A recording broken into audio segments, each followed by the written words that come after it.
The fact that he volunteered without being paid, and he actually said he was only going to go once a week in the afternoon to help us.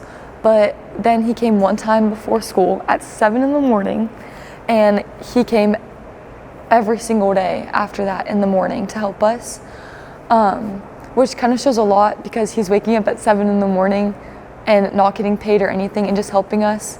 He's a really cool dude. He is a CEO of his own company. He went to the Olympic trials, which I thought was really cool. He volunteers for our track team, which is really, really nice because he shows up every morning for free. My favorite stories, it was always before I ran, like at our meets or even during practice. Honestly, he would always give me the most encouraging talks like before my races, which made my nerves like settle down so much because I struggled with that, like being really nervous before I ran. And he would give me the most encouraging pep talks before. He'd be like, "You're so kind and smart and such a good athlete and such a good teammate." And it just made me feel so much more confident. And so I feel like that's something I'll always remember about him. Last year, so I didn't get to compete last year. So my first race was really nerve-wracking, and I didn't do great, like at all. And he was super supportive of me, and like he really made me confident in myself and my abilities, even though I did really, really bad. And he's really supportive and he's really kind, and he really like takes attention to details in each one of his athletes, like individually and not just like as a team. So it's really cool.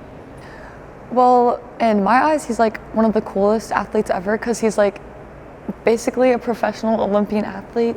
Even though he didn't go to the Olympics, he was so close.